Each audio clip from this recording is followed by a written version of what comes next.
My name is Kevin Van Beek from Specialty Forest Products, and this is a new segment called Quick Clips. Quick Clips is meant to bring you news and information from the hardwood flooring industry. From new product introductions, market industry news, new tools, we're going to bring it to you. My first guest today is Chris Pester from PoloPlaz. Chris is going to bring you through their whole product lineup, so I hope you stick with us, and I'm going to turn it over to Chris. Hi there, my name is Chris Pester. I'm the Northeast Manager for Valenta Specialty Chemicals, and we manufacture the PoloPlaz, Absolute Coatings, or ABSCO, and Samson line of products. I have been in America for about 20 years, and when I came here, I immediately got into the hardwood flooring trade, working with a company in New York for 4 or 5 years before moving up to Massachusetts and opening my own hardwood flooring company that I ran for the next 13 years. I have been the PoloPlaz rep for just over 2 years, and we're here today at Specialty Forest Products to talk about PoloPlaz. My personal introduction to PoloPlaz as a hardwood floor guy was when I had difficulty on the job with a leading competitor and didn't get great customer service, and I was looking for another product to try. Somebody mentioned PoloPlaz, and I tried Primero and just loved it. In fact, I followed PoloPlaz because I like the company. I like the fact that it's American-made products. They've always enjoyed a reputation for being at the forefront of cutting-edge technology, as well as having a very reliable, consistent, easy-to-use product line. Specialty Forest Products, actually, I was a customer here myself, so I know the guys well. I know that you're very well treated by knowledgeable staff who have a great line of products, always happy to help out, technical knowledge, as well as putting on events like Contractor Days. So we're going to talk about those PoloPlaz products today. Okay, so I'm going to start off with a general discussion. I'm going to go over a couple of topics that I just want to make sure everybody's understanding. First one is going to be application methods and spread rate. So at PoloPlaz, all of our products are rollable or T-bar or Padco type applicators, the synthetic applicators, brushes, lamb's wools. Whatever method of putting down a product you guys are most familiar with, that's the one that I want you to use for our products, okay? I personally like to roll residential. I love using an 18-inch roller and putting down Polo 1K or oil-based, you know, it's so simple, it's so much fun. I do T-bar as well, but generally for me, that's in the really big areas. Spread rate. There is a adage in the industry of thin to win, and I get quite a few technical calls from people that have either put down the products too thin or sometimes too thick. Normally it's too thin. There can be difficulties from putting down a product too thin as well as putting it down too heavy. Every manufacturer recommends a specific spread rate for their product. That is how the product is designed. That is how the product is best going to perform. So please, whatever manufacturer you use their recommended application spread rates, okay? For PoloPlaz, it's 500 square feet per gallon for all of our products except for Endure, which is 400 square feet per gallon. So pretty easy to remember. Certainly your first coat of sealer may go down a little heavier because the wood is absorbent, it's thirsty. So maybe you're looking at 425, 450 for that first coat. Maybe your second coats or third coats are going down a little thinner and you're around the 550. That's fine. 750 square feet per gallon, not so great. Okay, so guys, try and keep to 500 square feet per gallon for every PoloPlaz products except for Endure, which is 400. Okay. Next thing I'd like to talk about is VOCs. So we are here today at Specialty Forest Products in Massachusetts, and we are of course in the VOC restricted area. So our oil-based polyurethanes, generally around the 500, 550 VOCs, we send out in the quart containers because that's the law here in New England. okay? That's the case for our fast dry sanding sealer, Supreme Polyurethane, and Primero. Our water-based is generally 275 VOCs or less. Polo 1K is less than 275. Endure is actually less than 100. Our stain is less than 250. So they're all sold in gallon jugs or special order 5s. VOCs, the last thing I'm going to say there is, guys, I'm sure you're all aware that it is against the law to open more than one quart-sized container of a high VOC product. So our caddy that we send the oil out in is for shipping purposes, okay? Don't get caught with more than one quart open because there is a fine for that, okay? So that's the VOCs. Again, comments down below, any questions or comments? Let's chat about that. Next thing I want to discuss is solids content. A lot of people are not aware of what solids means or how it equates.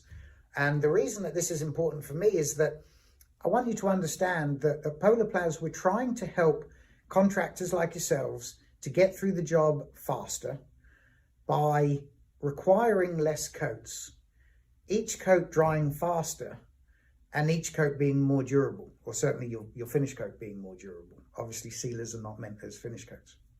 So solids is, in a nutshell, what's left behind on the floor when the solvent has evaporated, okay? In the case of oil-based polyurethane, it's mineral spirits as the solvent. So Primero, for example, is 43% solid content. That means that 57% is your solvent, which escapes and leaves you behind your dry film build, okay? So we can measure film build, whether it's wet film or dry film, and it's measured in mils. Let's take, for example, Endure, because it's the easiest maths. So Endure goes down at 400 square feet per gallon. That means that you are putting it down at 4 mils when you've put it down at 400 square feet per gallon. Endure is 50% solids. So 50% of 4 wet mils gives you 2 dry mils, okay? 50% of 4 is 2. That's your dry film thickness. When the water, in the case of the solvent of water-based, has evaporated, that's what you're left behind with. So it's important to know that, because we've always been looking for a film build with oil of somewhere around 100-120% in total accumulated solids, okay? Our fast dry sanding sealer is 37%. If you put down 1 coat of fast dry sanding sealer and 2 coats of Primero, you're going to add 37 to 43 to 43 and be at 129% in total accumulated solids, okay? Water-based, most water-based on the market are around 30%. That's why we recommend 4 coats. 4 coats at 30% equals 120% total accumulated solids. Same kind of a film build as you have with 3 coats of oil. Our stain, Supreme Stain, 70% solids, 68 to 72 depending on the color. So here's how we're saving you a coat. If we've got 70% in our stain and we put 1 coat of NSB sealer on top, we're now at 100 because we've got 70 plus 30. We put on another coat of Polo 1K, which is also 30%, we're now at 130%. 70 plus 30 plus 30. So you can see that we've got the same build with 3 coats that other systems require 4. That's how we're trying to help you to speed up. Requiring 1 less coat on every job you do will not only save you product money, will not only save you materials money, will not only save you labor money, as well as job cost money, it'll also put the customer back on the floor quicker. So there's 5 different ways of saving a lot of time and money, getting your customer back on the floor quicker by having higher solids content.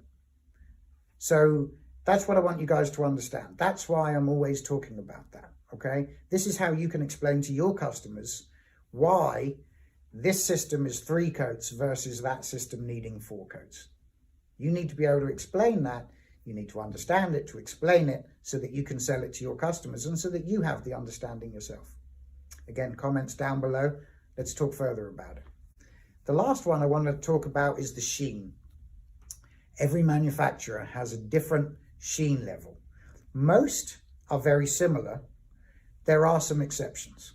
So one of the leading competitors out there makes their product in what we consider to be an older school method, and their oil-based is not the same sheen as their water-based. PoloPlaz, we have the same sheens, okay? If you're used to our oil, satin, you know the sheen level of that. It's a 30 sheen. Our water-based is the same, okay? So sheen is measured as a percentage of reflection of light. So we come up with a number. The numbers for PoloPlaz is 15 for matte, 30 for satin, 55 for semi-gloss, and 90 or so, 92 for high gloss. Okay, 15, 30, 55, and 90. One leading competitor's satin is a 20. So you can see how their satin is closer to our matte. So it's just something that's important to know. Sometimes people come to PoloPlaz and they're used to upping their sheen level with water-based. So they grab our semi-gloss and say, wow, that's very shiny. Well, our semi-gloss is a 55. Every manufacturer has their own specification, and we all give ourselves, a 5% plus or minus rating. So when we QC, quality control our finish, when we've made Polo 1K, for example, it sits overnight, and then we test all sorts of different characteristics, but one of them being the sheen. If it comes in at a 27 and it's supposed to be 30, then that's acceptable. If it comes in at 32, that's acceptable, as long as it's plus or minus 5 points. Okay? That's important to know, because sometimes people say, when I've just touched up a floor that I did recently, it doesn't look exactly the same. Well, there's a couple of reasons for that. Firstly, it may be a different batch. Secondly, as products are drying and curing out, the sheen level is diminishing. So never judge a sheen an hour after you put it down, or even the day after. You have to look at it fully cured. So that's sheen levels, okay? We can talk about sheen all day. So again, guys, comment, give me a call, let's chat about it, okay? 15, 30, 55, and 90. All of our products across the board, oil or water-based.